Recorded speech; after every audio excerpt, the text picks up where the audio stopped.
90 രൂപയ്ക്ക് ആമ്പൂർ ബിരിയാണി കിട്ടും എന്ന് അറിഞ്ഞിട്ട് പോയൊരു സ്ഥലമാണ് കേട്ടോ അത്. ആ വീഡിയോന്റെ താഴത്ത് ഒരുപാട് നെഗറ്റീവ് കമന്റ്സ് ഉണ്ടായിരുന്നു. ഇവിടെ വൃത്തിയില്ല, ക്ലീൻ അല്ല, അങ്ങനെയൊക്കെ പറഞ്ഞിട്ട്. അതുകൊണ്ട് തന്നെ ഒരുപാട് കാലമായിട്ട് ഇതിന്റെ മുൻപ് കൂടെ പോയിട്ടും നമ്മൾ കയറാൻ മടിച്ച ഒരു സ്ഥലം കൂടിയായിരുന്നു കേട്ടോ. പക്ഷെ ഇപ്രാവശ്യം നമ്മൾ രണ്ടും കൽപ്പിച്ച് കയറാമെന്ന് വിചാരിച്ചു. കയറിയപ്പോഴാണ് മനസ്സിലായത് ഇവിടെ ഒരു ഭാഗത്തും വൃത്തിയില്ലായ്മ നമ്മൾ കണ്ടില്ല. എല്ലാ ഭാഗവും നല്ല നീറ്റ് ആൻഡ് ക്ലീൻ തന്നെയായിരുന്നു കേട്ടോ. ആമ്പൂർ ബിരിയാണി ചോദിച്ചു തന്നാൽ ഞങ്ങൾക്ക് കിട്ടിയത് ഫ്രൈഡ് റൈസ് ആണ് കേട്ടോ. നോമ്പായതുകൊണ്ട് ഇപ്പൊ ബിരിയാണി ഉണ്ടാക്കുന്നില്ല എന്നാണ് ആള് പറഞ്ഞത്. ഈ കാണുന്ന ഫ്രൈഡ് റൈസിന് വെറും 100 രൂപയേ ഉള്ളൂ. ഒരാൾക്ക് അത്യാവശ്യം വയറ് നിറയാനുള്ള ക്വാണ്ടിറ്റി ഉണ്ട്. ബോൺലെസ് ചിക്കൻ ഫ്രൈഡ് റൈസിന് 130 ആണ് റേറ്റ് വരുന്നത്. അതേപോലെ തന്നെ ഷെസ്വാൻ നൂഡിൽസിനൊക്കെ 100 രൂപയാണ് കേട്ടോ റേറ്റ് ഉള്ളൂ. എടുത്തു പറയേണ്ടത് അവിടുത്തെ ആൾക്കാരുടെ കസ്റ്റമേഴ്സിനോടുള്ള ഒരു ബിഹേവിയർ തന്നെയാണ്. വയറിനൊക്കെ ഉപരി നമുക്ക് മനസ്സും നിറയും കേട്ടോ. ഒരുപാട് റെസ്റ്റോറൻറ്റ്സിൽ നിന്ന് നമ്മൾ ഫ്രൈഡ് റൈസ് കഴിച്ചിട്ടുണ്ട്. അതിൽ വിരലിൽ എണ്ണാവുന്നത് മാത്രമേ നമ്മുടെ ഫേവറേറ്റ് ലിസ്റ്റിൽ കയറിയിട്ടുള്ളൂ. അതിലൊന്നായിട്ട് ഇപ്പോൾ ഇവിടുത്തെ ഫ്രൈഡ് റൈസും കയറി കൂടിയിട്ടുണ്ടേ.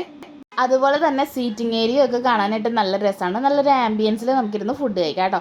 അപ്പോൾ സ്ഥലം ഇപ്പോൾ എല്ലാവർക്കും മനസ്സിലായിട്ടുണ്ടാവില്ല. നമ്മുടെ പുത്തമ്പള്ളിയുടെ തൊട്ടപ്പുറത്തുള്ള JB's.